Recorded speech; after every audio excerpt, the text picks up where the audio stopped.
y'all. It's Dina here, lead producer. Y'all, today we are talking about this push against programs like the diversity, equity, and inclusion that many campuses have. Its aim is to make opportunities of advancement equitable. Governor Greg Abbott has been a fierce force against diversity hiring programs. Some universities have kind of started giving into that pressure, like my alma mater, U of H. They just announced that they are going to stop including DEI statements in their hiring practices. So what does that all even mean? And what does it mean for the future of DEI programs? To give us a lowdown, I'm speaking with Jeremy Wallace from the Houston Chronicle. He's been following this story for a while, and he even sat down with Governor Greg Abbott to ask him about his position and why he's so against these programs. It's Monday, March 13th. I'm Dina Kispe, and here's what Houston's talking about today. Jeremy, thank you so much for joining me on CityCast Houston today. Oh, it's great to be on. Before we dive into all the crazy details, can you kind of give a little bit of an overview of what's happening with the diversity hiring program bans that we keep hearing about in the news and break it down for someone who is just not following the story at all? Yeah, absolutely. This thing came on really quick for, I think, a lot of people. So it's been a very educational process in trying to catch people up with where we are and what we're talking about here. So let's kind of get to the basics of it, which is, what is DEI? DEI is diversity, equity, and inclusion. What it's supposed to do is supposed to give everybody a chance at being hired from diverse areas that have traditionally been underrepresented. And so the goal of it sounds exactly what I think most Americans were kind of looking for a long time. The problem that's arisen for people on the far right is that they see these programs have gone too far, particularly with universities. So a lot of universities they accept applications for professors and for tenured professors. They've been asking for diversity statements or DEI statements from potential applicants. Right. And when those applicants fill those out, what their responses are factors into the hiring of that person. And where some of the people on the right have a problem, they think that means if you're not saying the right words or you're not being diverse enough, then that will mark against you and eventually lead to you not getting a job when somebody has a better diversity, equity, inclusion statement. So it's like, so that's where we're fighting. This is not what this definitely is not, is affirmative action. I hear a lot of people on the right going, oh, it's just an extension of affirmative action. It's not. I talked to, Supreme Court experts on this issue. This is, affirmative action is in a totally different game. Quota systems and numbers and all that. None of that applies to DEI. DEI is not supposed to be doing that. And the question is it or is it not happening in real life? People on the right think it's happening all the time. People on the left are like, no, there's no quota system. We're just trying to gauge people's comfortability with diversity and how they respond to diversity. And will everybody have a chance to have an equitable outcome ultimately in the end? Yeah. I've been following this saga for some time now. And just last week, the University of Houston, my alma mater, said that they're no longer going to consider the diversity, equity, and inclusion statements in their hiring process. They have a whole center that's called the Center for Diversity and Inclusion. And they have people who work there with like DEI in their titles. It's like part of their job.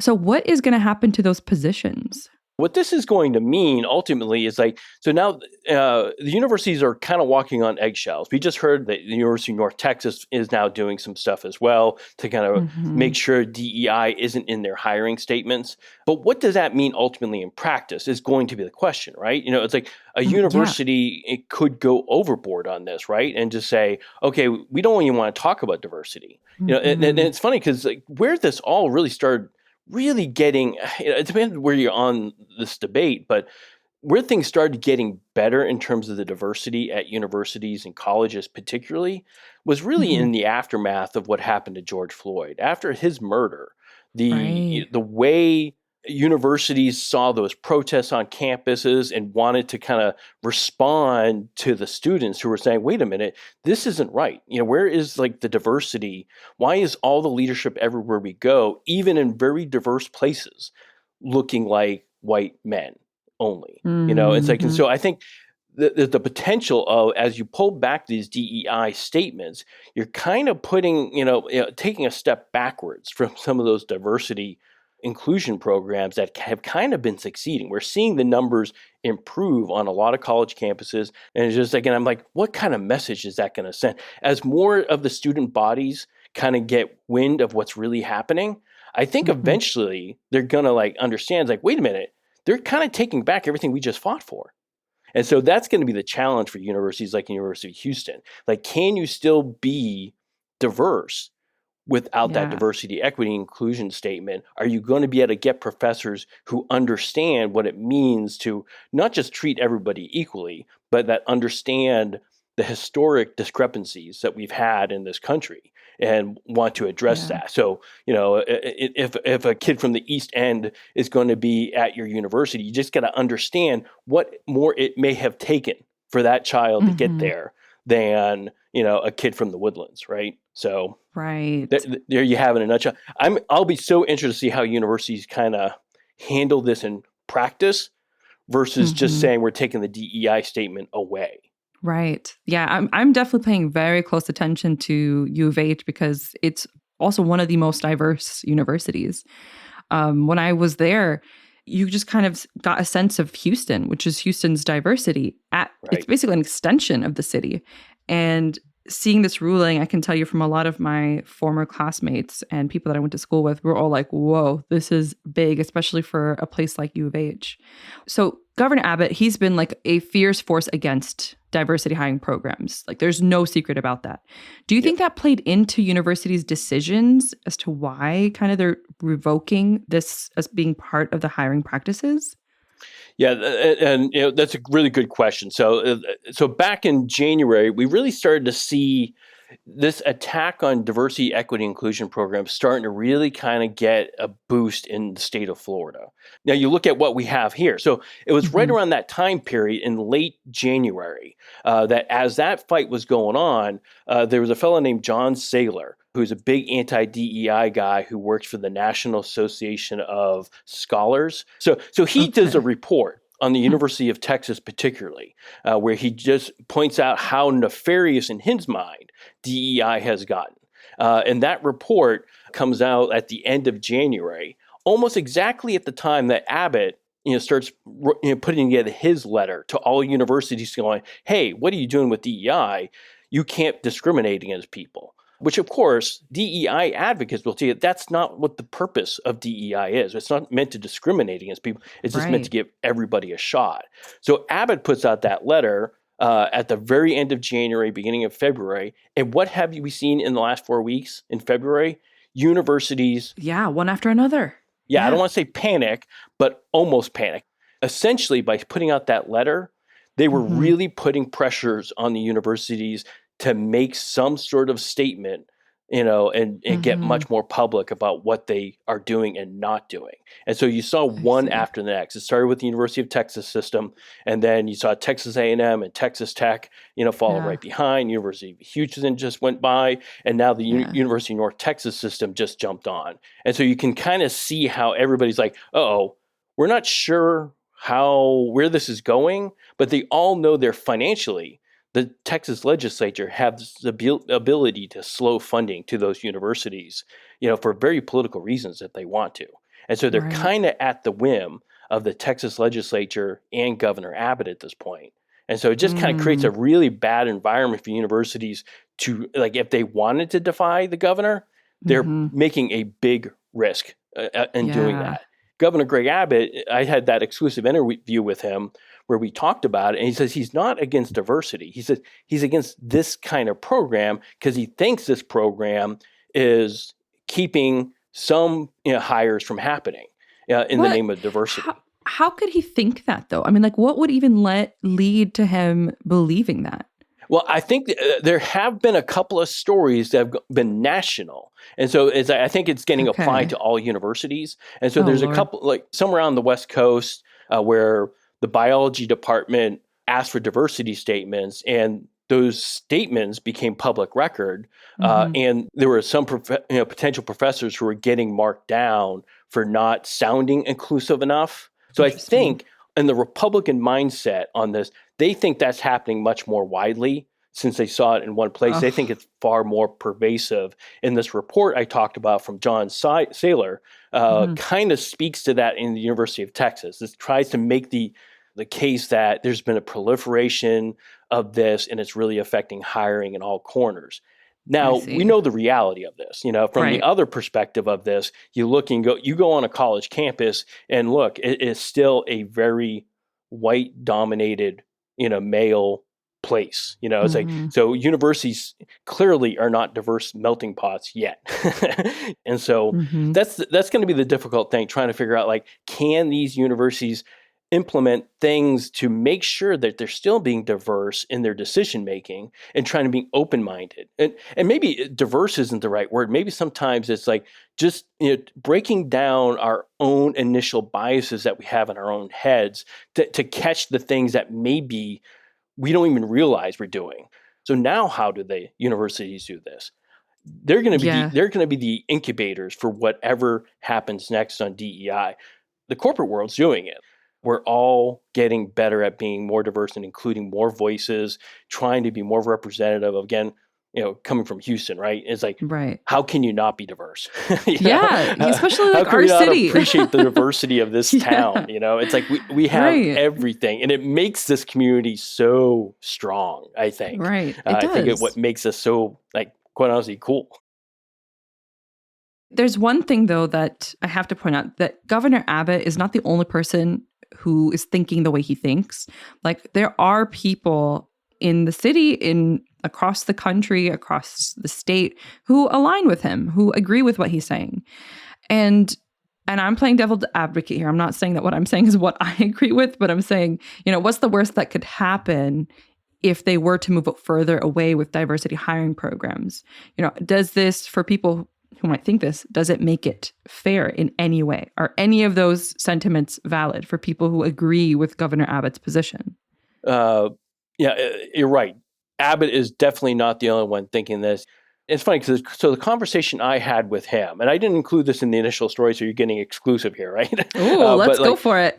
So I asked him, what is your problem then with DEI? And he said, it's not, look, everybody's for diversity. Diversity, equity, inclusion, though, it's that E in DEI that is the offending principle. And the E is equity, right? And that word is so polarizing in a way. And so the language, that's so difficult about this issue. The language is so different from one side of this argument to the other. It's almost like we're not talking about the same thing. I've been in the room with the anti-DEI forces, and I've been in the room with the people who are big advocates of DEI. And it's not even the same conversation. And I'm struggling how to explain it at times to everybody. It's like, look, is there potential for DEI to go rogue? There has to be, right? Like we just talked about that one, case where the biology or chemistry department was clearly making hiring decisions based on, the DEI statement. Okay, they shouldn't be doing that far, right? They should be asking for those diversity inclusion type of, conversations with these people and these, potential candidates. But you just can't have it to be the ultimate decision in knocking somebody out or not, right? And so that's going to be the line, I think, the challenge for universities to kind of walk this line. And will that be enough, with a big question mark? Will that be enough for the Republican-controlled Texas legislature? I'm not sure, because as shocking as this may be to some people listening out there, there's a lot of politics going on in Texas. A lot. Oh my God, it's on fire. Sometimes the political game is too intoxicating for people, who feel like they're kind of getting a rise out of it, right? It's like, and I'm not, I don't know about Greg Abbott as much as like everybody else, but you sit there, the more attention they get on this topic, and every time they get feedback that's positive, it makes them want to do it more, right? It's almost kind of like in anything, right? So every time they use the word woke for a university, that's a sign they don't care what changes are made. They don't care about the actual detail. They want to be looked at. I thought wokeness, whatever that is, right? It's like, and so I think they have a political goal. And so that now we have to kind of figure out, so how does the real work of DEI work within those political dynamics that are going to be a struggle? So that's going to be really careful to watch that over the next couple of months. The Texas legislature, how aggressive they are in going after university funding, or will they look at all these universities and, look, there's a chance here because of what the universities have done. Nobody's completely killed out their DEI programs. Not entirely. Not entirely, right. We're seeing kind of like a scaled down, shredded version of it. Yeah, exactly. And there was one, Abbott had said one thing to me that sounded like, when the University of Texas put out their initial statement, they were pausing future DEI and looking at what they already have. Yeah. And he called it a measured step. And I'm like, okay, that might be kind of the route. If the universities can just show that, okay, we're going to look at these programs and make sure they're doing what we want them to do and not being in any violation of the law. If that's enough to kind of get through this process without them losing millions and billions of dollars on higher education funding, so be it. I think they'll have that route. You said something really interesting where as Governor Abbott gets more, I guess, positive feedback in his stance against diversity hiring programs, as he gets this pat on the back, it seems like he'll probably be more forceful in trying to make it stick. Do you see that happening? I know it's hard to predict, but just from everything that you've done and with speaking to him and everything that you've heard on the ground, do you see this as something that will stick? Okay, that's a good question.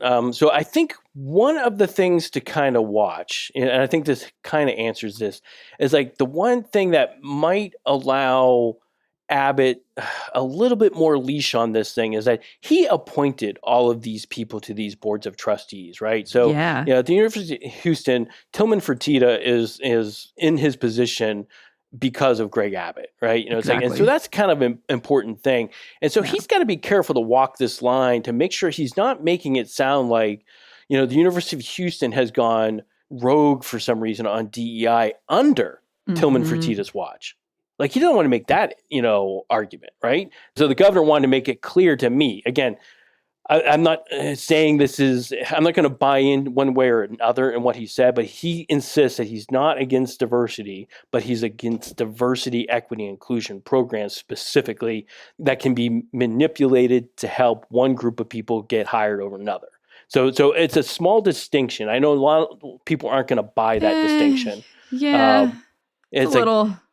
Yeah, it's hard to kind of and I think that's what makes the topic so difficult, even for him. I think that's why, he knows when he's talking to me, he's talking to the city of Houston and San Antonio. I write for the Express News as well. Is that he's talking to two very diverse places in our country.